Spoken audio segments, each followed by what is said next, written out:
Today on Hebrew Book Review, I've got two books from the series Sha'ul He-chatul, which is the Hebrew translation of Pete the Cat.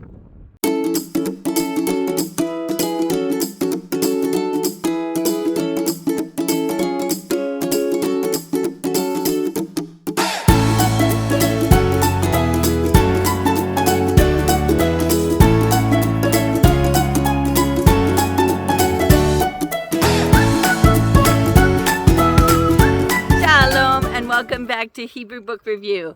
I'm Sapir, and today I'm talking about two books from the Sha'ul He-chatul series. And Sha'ul He-chatul is the translation of Pete the Cat.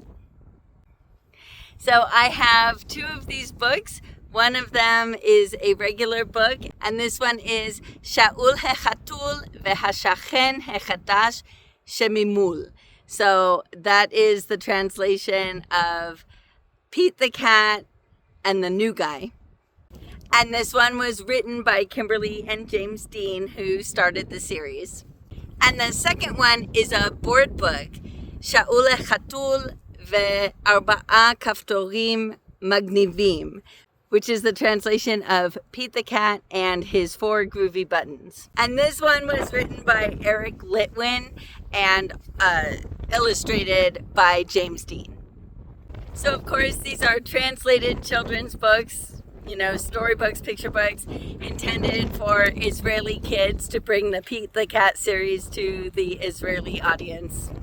And so they are 0% religious. Again, it's just like other children's books. There's not even any humans anywhere in the book. All of the characters are animals, and so there's no religious content. It's so windy. Both of the books use a pretty funky font, and if you look at the mem actually gave my son some trouble. He wasn't always sure what letter that was. But as I recall, that was the only letter that gave him trouble. It is good for kids to learn to recognize the letters in different fonts because, of course, that's reality in life. All kinds of signage and words and writing has different fonts, and so it is good for them to get used to trying to recognize the letters even if the font is a little bit different. So, but maybe it shouldn't be the very first book that they try to read because of that issue. But definitely I think it's very valuable for kids to read books that use different fonts because then it gets them used to what is an important characteristic of the letter that makes it that letter, as opposed to something that's not so important because it's different in this one, but it's still that letter, right? Like this mem, it's just such a kind of super boxy shape, right? Mem usually looks more like a triangle, but the important thing, this can help kids learn that, well, what's the important thing? The important thing is that it does have the little tag on the top left, and it's open on the bottom, and, that's really what I look at and see, and I know that that's a mem. Now, in this big book, the font is nice and big. It is not problematic at all. You can see my fingers here. You can see the size. Maybe, it's maybe not super, super huge, but it is, it's big enough. It is not difficult at all to see these letters. However, in the board book, there are some words that are nice and big and then others that are teeny. Look how little that is. I mean, that's even hard for me to read. I do think that this board book is also available as a regular book. I have quite a few books that I have in regular format and in board book format, and I notice that the board books are always smaller. I think that it's possible that what they do is they just take the page that originally existed and then they shrink it down. And then what you get is, fonts that are a little bit too small. But I've seen this in translated books, I've seen it in English books, and I've seen it in books that were originally written in Hebrew. So it's kind of a problem all over the place when a book was originally written as a regular sized book and then gets converted into a board book. And everything is written in Ketiv Chaser, so the traditional spelling, and of course that's what's typical of children's books. They're almost always written in Ketiv Chaser. So, like all children's books, I feel like a broken record. If you want the child to read it, then they are going to have to be able to read words already. They should be ready for sentences because all of the words on the page are within a sentence, or almost all of them. So they should know all of their letters and nikud and be able to sound out words and be good enough at it that they are ready for sentences.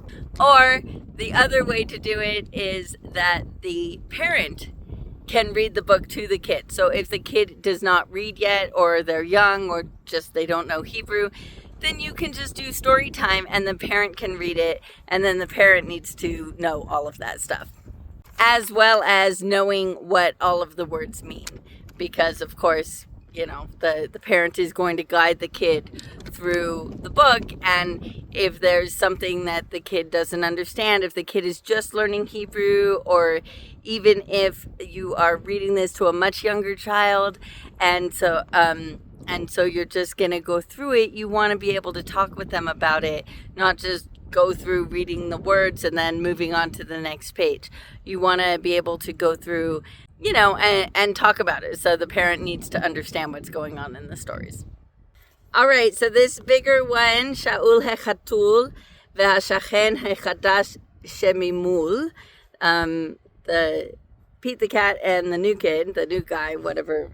This one is all about a new kid in town. Everybody's animals in the stories. To be honest, I didn't know the Pete the Cat books. I don't remember them from my childhood. I think they might be newer than when I was a child. And I guess I just never really found them when my son was super young. So we didn't actually read the Pete the Cat books in English. But I was really glad to find them in Hebrew. So this one is about Pete the cat. He's got a bunch of friends, and a new kid moves into the neighborhood, and everyone wants to play with him, but I think he's a platypus, and there are just things that he really can't do. He can't climb the tree to get up to the squirrel, and I don't know, there's other stuff that he can't do. And but Pete the cat keeps saying, don't worry, there's something that you'll be able to do. There's always something you can do. And at the end, he ends up being like really good at playing the drums. And at the very beginning, they were making music, and so they were happy to now have a drummer on their team. And so it's kind of all about accepting your own shortfalls and knowing that there is something that you can do probably better than anybody else, and you just kind of have to find it. And this one is written like with a rhythm and a rhyme. It's all in rhyme, and so they did a really good job of maintaining the rhythm and the rhyme for this one. We read it aloud, and it really kind of flowed well. Now this one, Sha'ul He-chatul ve'arba'a kaftorim hamagnivim, the 4 buttons. This is about Sha'ul. Sha'ul has a favorite shirt, and it has 4 buttons on it, and he loves it so much that he sings about the buttons, and one by one the buttons are popping off, and it actually kind of ends up being like, it teaches a little bit of subtraction. 4 minus 1 is 3, so now he only has 3 buttons. And but Pete doesn't cry, he just keeps on singing, and they keep saying like, buttons come and buttons go.